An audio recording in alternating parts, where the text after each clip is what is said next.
I'm Jill Brusco Fox, and today is September the 26th, 2015. We're in Sacramento, California, and I'm here with my sister. I am Victoria Safarik Brusco, or Victoria Brusco Safarik, and I'm age 49. I'm okay to say it, even though Jill's not. And today is September 26, 2015, and we're in Sacramento, California. Relationship to Jill is sister. Okay, we're here today to honor our brother Todd Brusco, who died 2.5 years ago. He was 55 years old, and he suffered from a very rare fatal brain disease, and it is called Creutzfeldt-Jakob disease, or also known as CJD.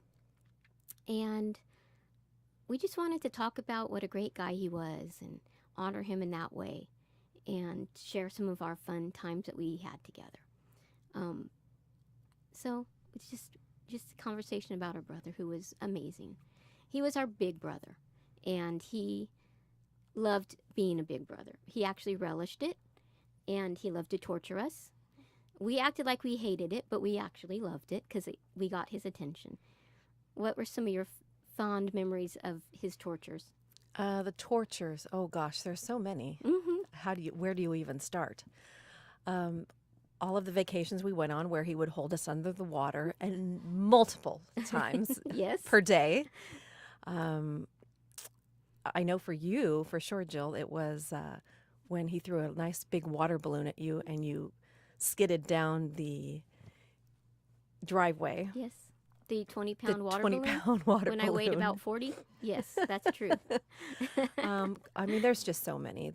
Just, even though he was older than us, he would take us out for ice cream. He would take us to play basketball. He would take us for a ride. It was endless. You would In his cool car. In his cool car, of course, yes. His orange Cougar. Yes. That sounded like it was, I don't even know, some sort of diesel car or something. It was crazy. Yeah.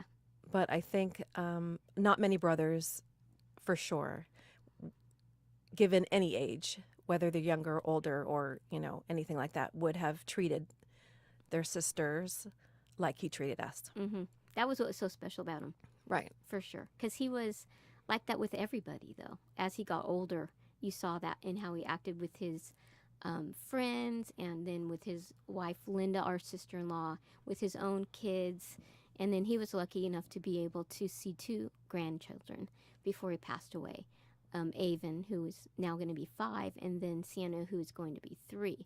So luckily he and Linda got married young, and so they were able to they had their kids when they were, I think they got married at 21, and then Ryan was born at 23, and then Deanna came 3 years later. So they were young parents, and then they had the opportunity to see their kids and enjoy their kids, and then get to be grandparents. So I'm so grateful that they were able to have that together. Right. We're lucky because Ryan and Lindsay will be bringing in another addition to the family in November. So that kind of part, that makes me sad to think that Todd won't be able to see her. But I know he is watching over us. Definitely. Always, every day.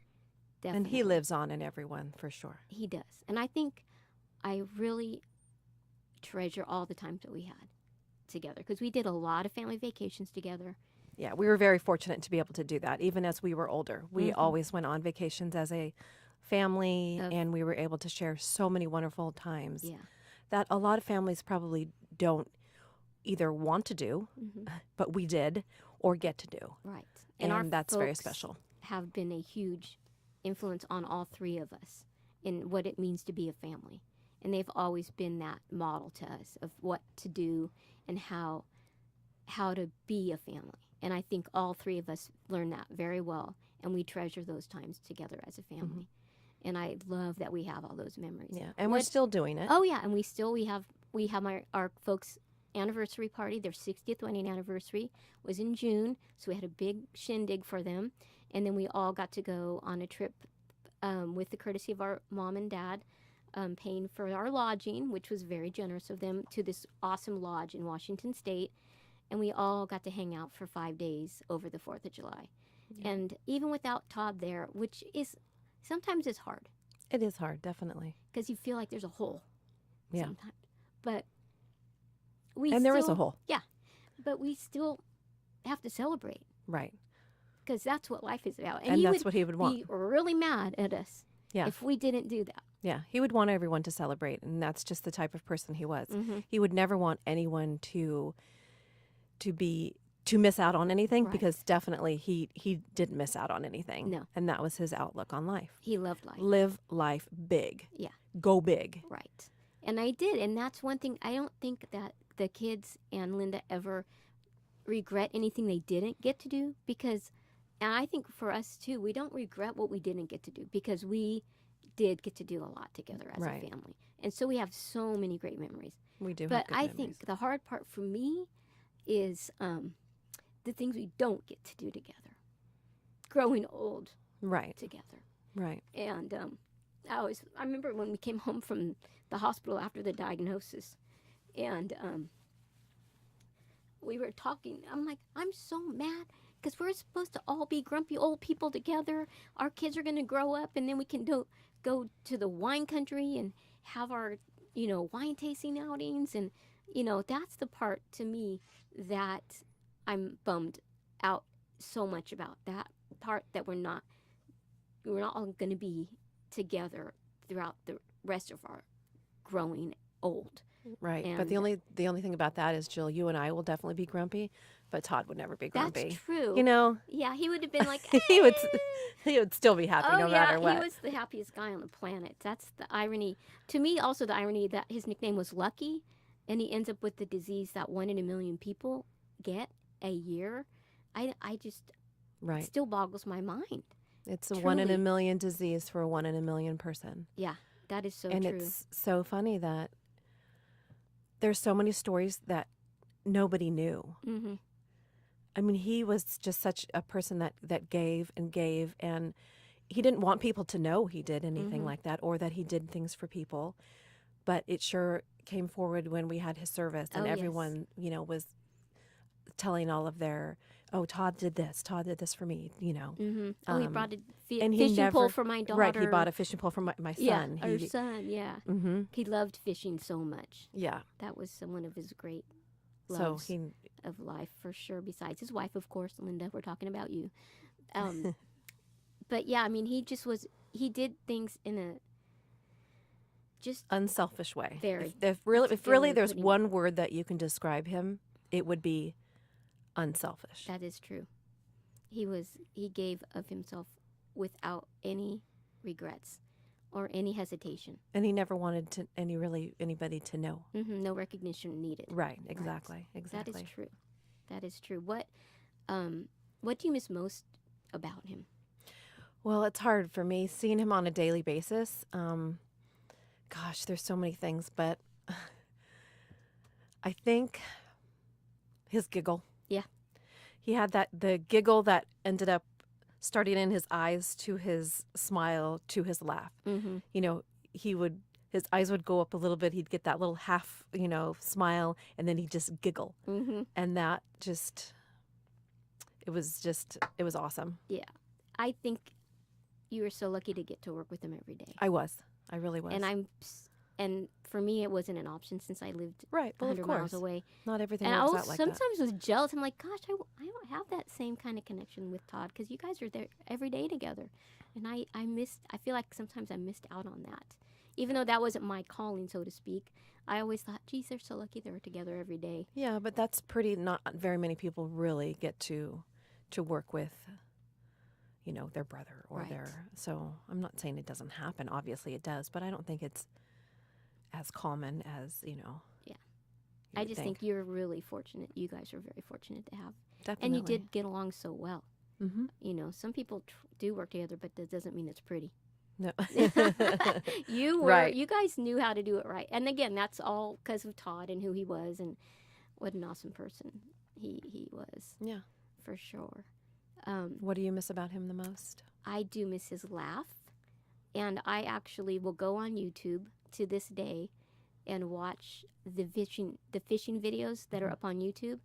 And I can hear him speak Mhm. about this fishing outing he's on with his buddies, or the fish they just caught, and he's reeling it in, and I get to see his face, and I get to see his smile and hear his voice.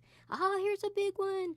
Oh, this is good. Johnny G, come on, bring it up. His I love storytelling. Yes, he just Such a storyteller. he was, and I love hearing that voice too. I do miss his voice, and anytime, I also miss when he got sick. We were really hoping that when he died in March was the same time as the March Madness, and we had always talked about wanting to go see the West Coast Conference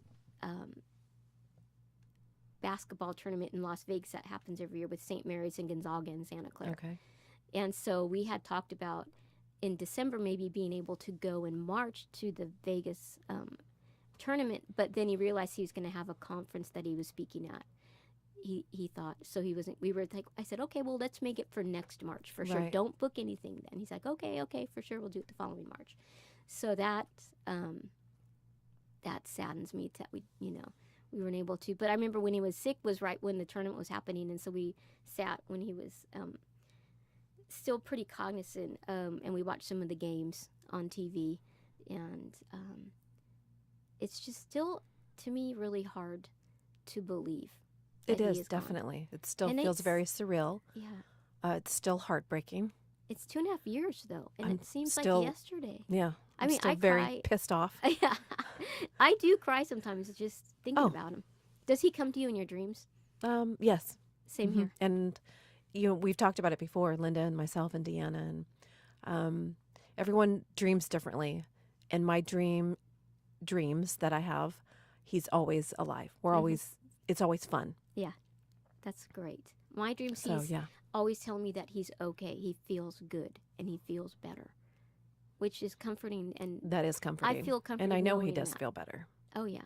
I just still can't believe how it all started, just what we thought was a case of vertigo. Right. And then how it got so bad so fast. And no doctor not knowing what was wrong with him was so frustrating. I remember calling Deanna every night, like, I'm on the website, and maybe it's parasite from all his fishing, because we thought he had maybe gotten some water parasite from fishing in Mexico, and it got into his brain, or because they knew it was something not neurological. Maybe it was a brain tumor. I mean, I remember all of us being online looking all up and down every medical website, and I never saw CJD ever pop up. It's very uncommon. Yeah.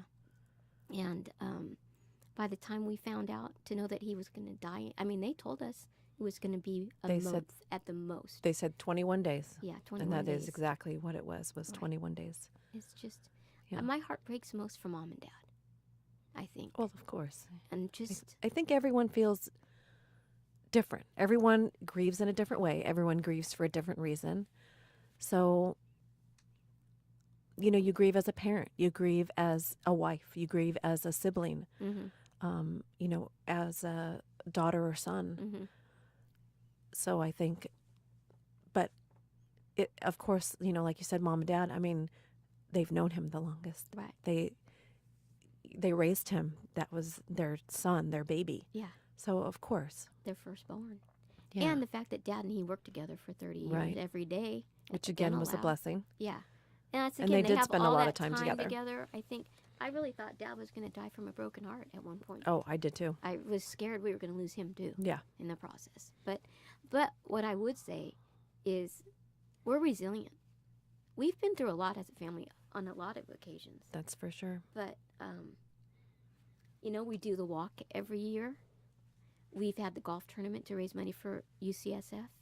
And I think, to me, that's so important, to be able to honor Todd in that way and to show other people also, when you lose someone so close to you, it's life. It happens to everybody, but we have our memories, and we need to be resilient, and especially for the little ones, for Avon and Sienna. I want them to know that we're still a super strong family, and we're here to stay. Right. And and he will always be with us, and that's how that's our way of keeping him alive, really. I agree. And also for other families who have had somebody that has or will suffer from CJD. Mm-hmm. It's just a way to get some information out there, Mm-hmm. because it is so rare. I And really it's want to get more such a involved Tough in way that. to find it. Such a brutal way to find it. I mean, all the tests he went through and everything I know. that were unnecessary, but they had to get to that point in order to get him into UCSF. Mm-hmm. I know. I Can, Oh. No. Can you talk a little bit about how it first started with the symptoms, and can you go a little bit more in detail? You mentioned that everyone was online and looking for these Mhm. symptoms and stuff, and how it all started, and then. I'll tell you exactly. The first when it started, when it was apparent, was January the 26th. John and Ben and Steve and Todd Mm-hmm. all went to the Supercross in Oakland at the Coliseum. That was the first time Todd went. And he really wanted to go with the guys since John and Ben and John always went together. He's like, I want to go with you guys this year. And so they got him the ticket. And that morning he woke up feeling like he had vertigo, which he had In the about 5 past. years earlier, right? Right. He had it in the past. Right. So that he just, when he woke up that morning, he just felt unstable on his feet a little bit. And he couldn't walk real well. And he Right. thought, oh, this feels like vertigo again. But he was bound and determined to go to the Oakland Coliseum to go to Supercross that night. Of course. So John was trying to help him get down, navigate the stairs down to those seats. And he was real wobbly at the time. And I remember John and Ben came home that next day, and John said, I think something's really wrong with Todd. I said, well, Linda called when you were at the Supercross and said that Todd woke up today with vertigo. She was surprised he went to the Supercross, but he was not going to not go. And John's like, I don't know. It seems different. And which for John, that's saying something, because usually he's not. I love him dearly. He's my husband. But sometimes you have to hit him over the head with certain things. And when he said that, it kind of scared me. But I'm like, no, he's had vertigo before. That's what they think it probably is. And he's going to the doctor on Monday. Increased, and the symptoms Right. increased. You can talk more to that because you saw him every day.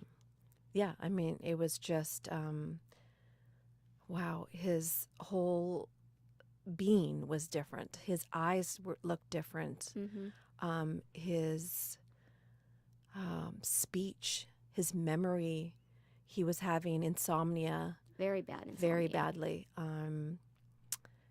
And, as it progressed, it just got to the point where, at the He end, couldn't even go obviously, to he work. couldn't. Yeah, of course. Yeah, I mean, but- even in February, he was struggling to go to work, Right, wasn't he? right.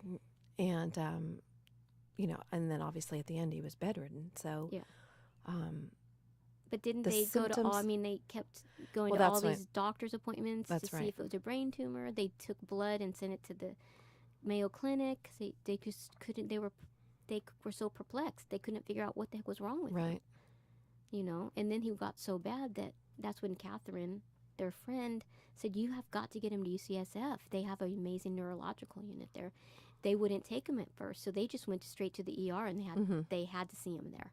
Yeah. Otherwise, he may have died without us ever knowing what was wrong with Yeah, him if that's we true. didn't take that step. That's very true, because it was only 3 weeks from there. Mm-hmm. But Yeah. right when he got there and he got They knew admitted, that night. Yeah. They knew. I remember the phone call. Mom was at we were calling Mom about something, and she was at Linda's Linda's house. house. And they had just gotten the phone call Mm-hmm. from UCSF. And that was the most excruciating phone call in my life from Mom. Yeah. It was just the worst. It was like a bad dream.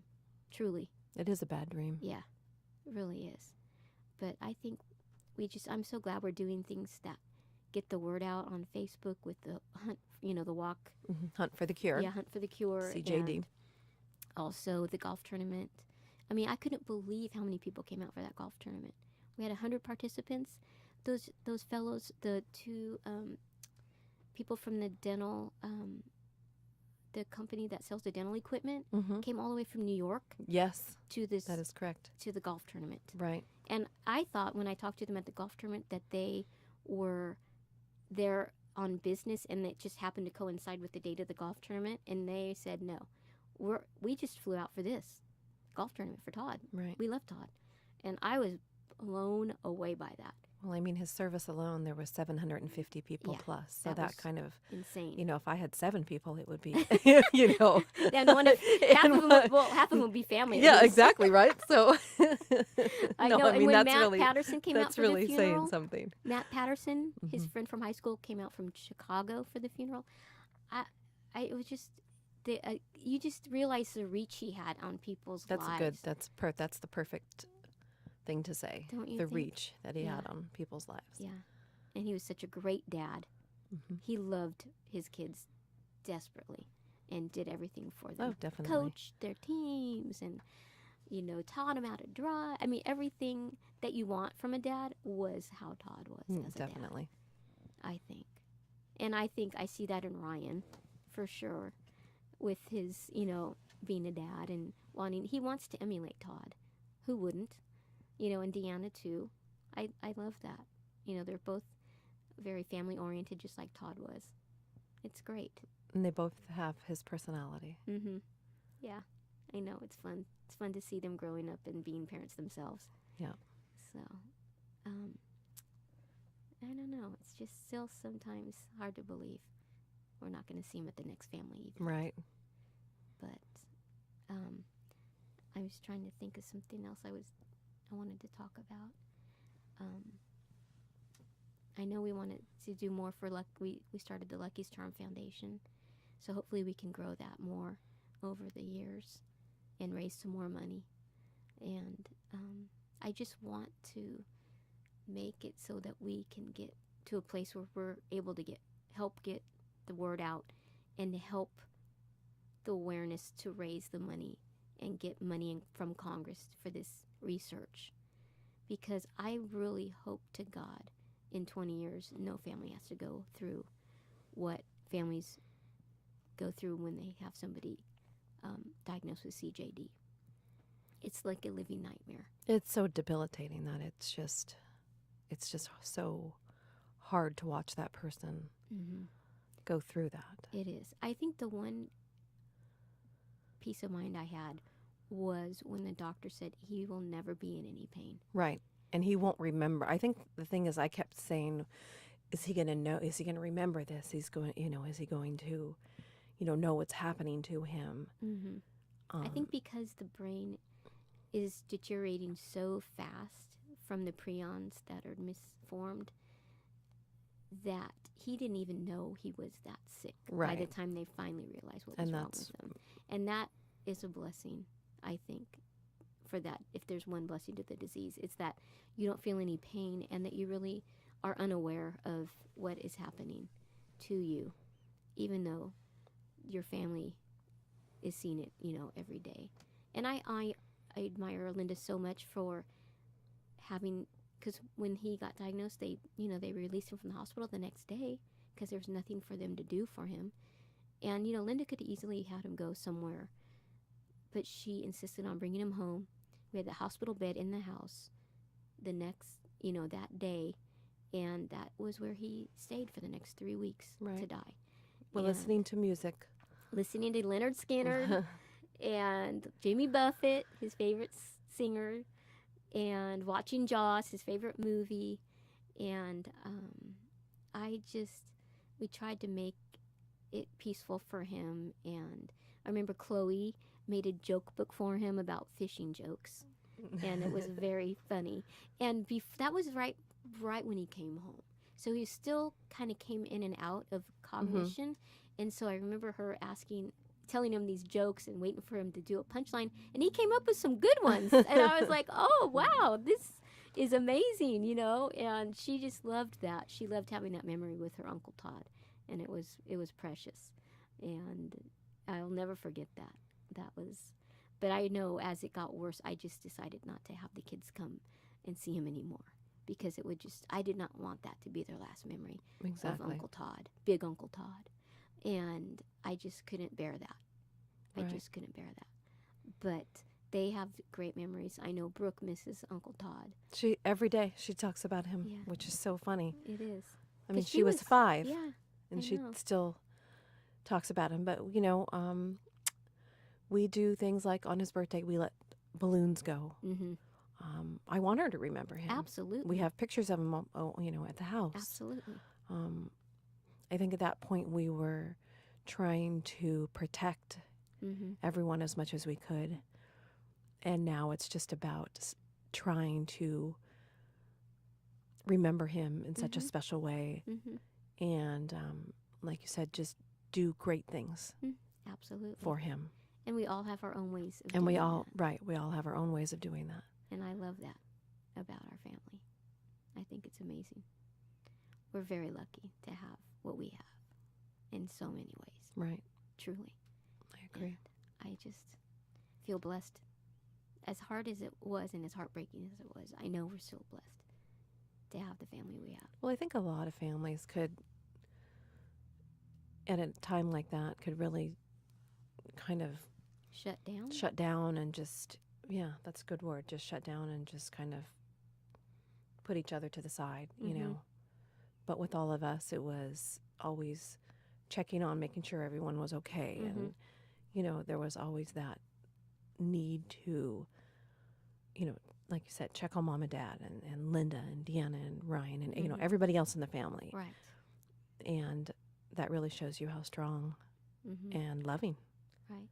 everyone We are a is strong and feels family. about one another. I agree. I'm going to look in my book for a second and see if I have Okay. anything else that I wanted to ask. Because I wrote down, some questions. So shocking. I know. You know how I The am. writer. I am the writer. I am. It's true. What can I say? I can't help myself. I just love that we wanted to stay close all those years together. Sometimes when siblings grow up, you grow apart. But I feel like we grew up and grew closer, which is really awesome. Mm-hmm. And I know for you and I, that's definitely the case, for sure.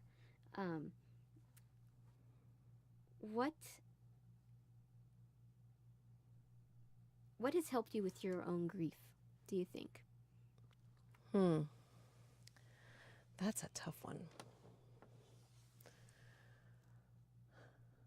I don't really know if I've completely gone through the process, to be Mhm. honest with you. I don't know if I ever really will make it through the whole process. Mm-hmm. I don't think anyone will.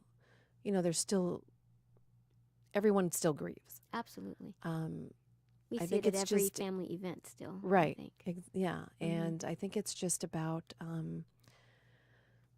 putting one step in front of the other. We've got children to raise. Mhm. We have family to lean on. And he wouldn't want anyone to grieve. He would want people to continue to be happy, to cherish their families. Mhm. The hardest thing for me was going back to work the next day, the day after he passed away. And, he wasn't there. He wasn't in his office. And I remember being so mad, and it took a couple months. And then I would walk in and I'd be like, I was so blessed to see that face every day. Mm-hmm. I was so blessed to laugh with him every day and joke with him every day that almost helped me. That's good. It went from such a raw thing to actually being somewhat comfortable knowing that I had that time. Mm-hmm. And remembering those times. And I guess that's what helps me grieve, is knowing he wouldn't want, like I said, he wouldn't want anyone to just fall apart or Right. Shrivel up right and just tuck and themselves not live, away. not Mhm. live big, not live to their fullest. Right. He loved to celebrate life. Mhm. And to me, that's how I helps with my grief, is to celebrate life that we have. And doing things to remember him helps me a lot. I know for some people it's painful, I think. But for me, it's not. To me, it makes me think we're doing something and something moving in a positive direction in honoring him. And I love being able to do this about him. I love having the golf tournaments and getting all the raffle prizes. And to me, it's just how I love. I really enjoy that so much, and that's helped me with my grief, I think, too. Yeah. I know, like, first, I know Ben was very angry when he lost Todd and was mad at God. And Mom had to talk to him. And because I felt like John and I couldn't have that conversation with him, but because he was so angry. And, he had Catholic school all his life, and still he couldn't. To me, he's like, why would God do this to Uncle Todd? And I said, God didn't do this to Uncle Todd.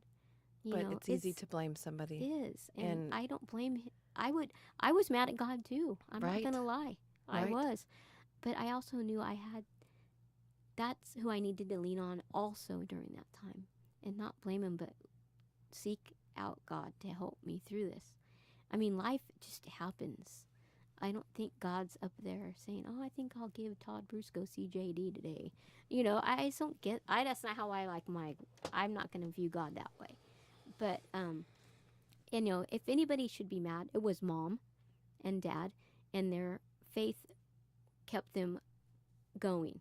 I truly believe that. I believe that too. And I think for Mom to have that conversation with Ben definitely helped him get through that part, because he, what, 19 was he when Todd died?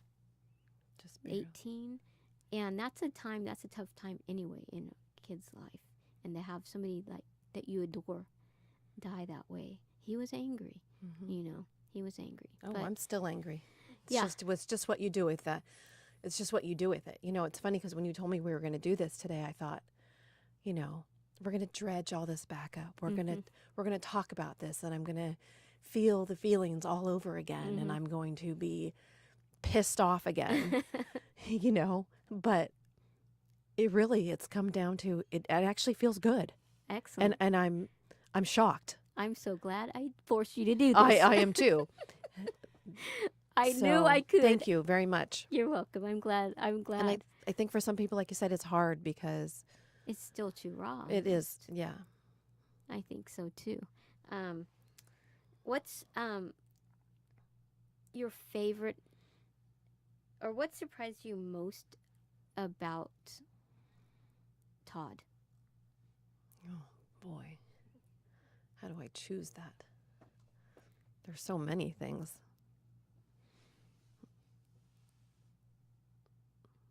My favorite. Oh, that's a tough one. You got to give me a minute on that one. I know. That's a hard one. I was just. There's so many to pull from that. It's just. How about this one? How do you think Todd would want to be remembered? Oh gosh, as the biggest fish, as the record holder. The record holder, exactly. What, 3 records is it? 3 bass records. He would want to be remembered as just a great person, father, sibling, son. He would just want to be remembered for his love of life. Really, that's what it is. It's his love of life. And what can we come up with other than, heaven ran out of beautiful angels, and that's why he was called up there. They needed a fisherman. They needed somebody to help Jesus fish. Yeah. They needed a fisher of life. He was. That's how I always look at it, for sure. What my favorite picture of Todd is? Well, there's 2. One of him with candy canes coming out of his nostrils. Oh yeah, that's Todd right there. On Christmas Day. Right, he had candy canes. And this was not that long ago, so he's probably about 50 years old. And then when we all went down to the SaberCats game in San Jose, when Ryan was working his very first job out of college, and we rented that bus, and we all went to I remember that. The HP Arena for the SaberCats, and he has like Ben the clown, one of those wigs, right? And he's just got that wig on. It was a crazy. I actually have smile. a picture of him in. I think I have a picture of him in a whole clown suit, if I'm not mistaken. Oh my gosh, I love it. That's a picture I have up on the up at the house with the poem that we had. Yeah. I think That I maybe that's wrote. what it is. He wasn't afraid to be himself. Yes. He wasn't. I think that's Nothing that, ever that embarrassed might him. be the answer Yeah, right there. like You know? he- yeah. Yeah. He just is who he was. He was who he was. And that was exactly what he needed to be. Right. And he wasn't scared to be that. Right. So many people are so worried about how people are going to see them, and they have to put these airs about them. And here is somebody who has literally no problem being himself, and yet he had 750 people at his funeral Mm-hmm. or memorial service. Right. That to me shows you be true to yourself, and everything in your life will come together. Mm-hmm. You don't need to be pretentious. You don't need to be worrying about what other people think of you, because if you are true to yourself like Todd was, and all that you loved in your life, and you just did that, that was a good life. That was a good life. He lived a good life. He did. He lived too short of a life, for sure.